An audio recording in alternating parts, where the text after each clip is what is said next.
Selamat pagi, salam sejahtera bagi kita semua. Izinkan kami kelompok 14 untuk mempresentasikan tugas ujian tengah semester Hukum Ekonomi milik kami yang diberikan oleh Ibu Dr. Detania Soekardja SHLLM. Tugas ujian tengah semester milik kami memiliki judul yaitu Analisis Implementasi dan Dampak Hukum Undang-Undang Cipta Kerja dalam Perekonomian Indonesia. Sebelumnya, izinkan kami memperkenalkan diri kami terlebih dahulu. Saya Graciela Fenoibo Sagala dengan NIM 240200547, dengan rekan saya Selvia Sasabila dengan NIM 240200356, dan rekan saya satu lagi Naila Enji dengan NIM 240200240. Kita masuk ke bab 1 yaitu latar belakang. Nah, awal mula munculnya UU Cipta Kerja atau Omnibus Law ini itu karena adanya pemerintah yang ingin mendorong pertumbuhan ekonomi dan menciptakan lapangan kerja. Caranya dengan menyederhanakan aturan-aturan, mempercepat izin usaha, mereformasi ketenagakerjaan, dan bantu UMKM agar dapat lebih bersaing. Tapi, cara penyusunannya menuai kritik. Banyak masyarakat menilai prosesnya terburu-buru, tidak transparan, dan minim melibatkan publik. Karena itulah, Mahkamah Konstitusi atau MK lewat putusannya nomor 91-PUU-18-2020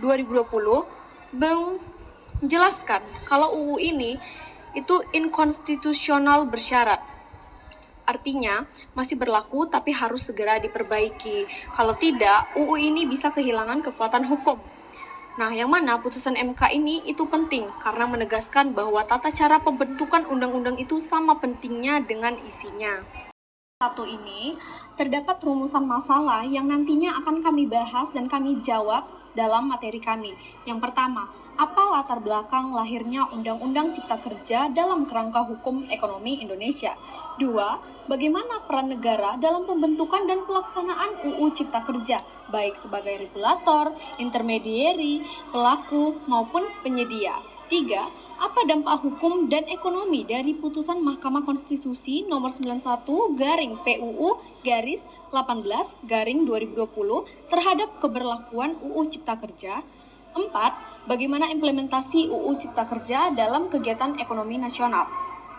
Bab kedua, pembahasan. Nomor 1. Apa latar belakang lahirnya Undang-Undang Cipta Kerja dalam kerangka hukum?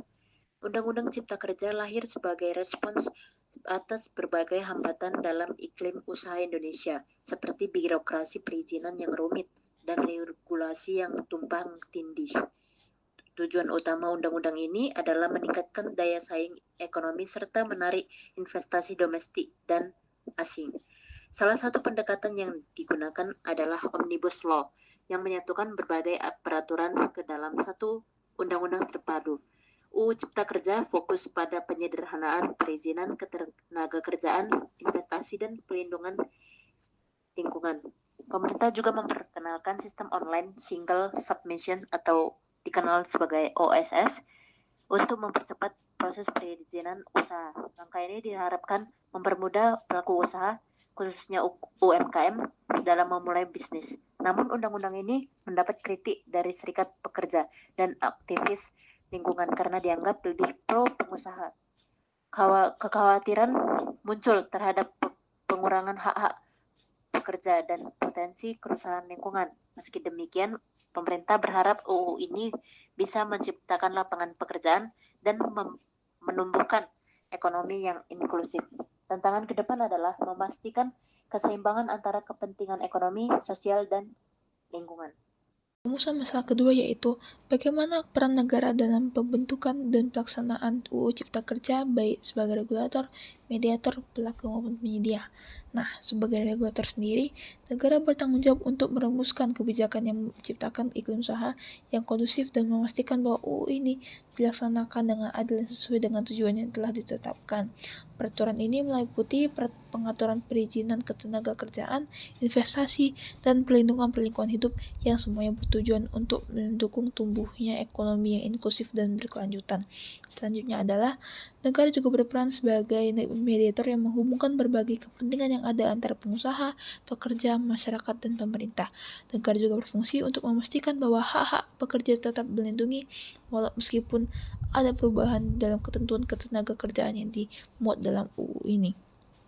Yang ketiga adalah sebagai pelaku ekonomi.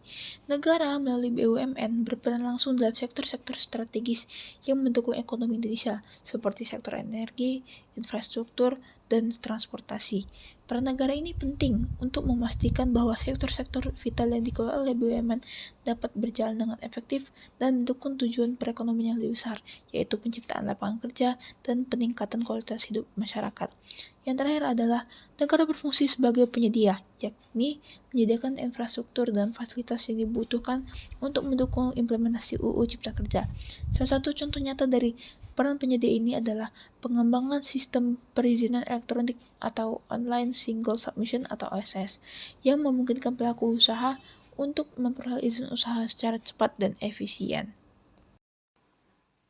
Yang ketiga, apa dampak hukum dan ekonomi dari putusan Mahkamah Konstitusi nomor 91 Perundang-undangan yang ke-18 tahun 2020 terhadap keberlakuan UU Cipta Kerja?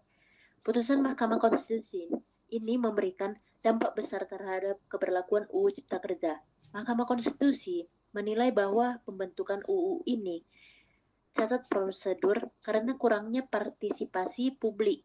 Akibatnya pemerintah diberi waktu 2 tahun untuk memperbaiki prosedur perundang-undangan ini, di mana jika tidak diperbaiki dalam tenggat waktu tersebut, UU Cipta Kerja bisa dinyatakan tidak berlaku. Secara hukum, ini memaksa pemerintah untuk lebih inklusif dan transparan dalam proses legislasi.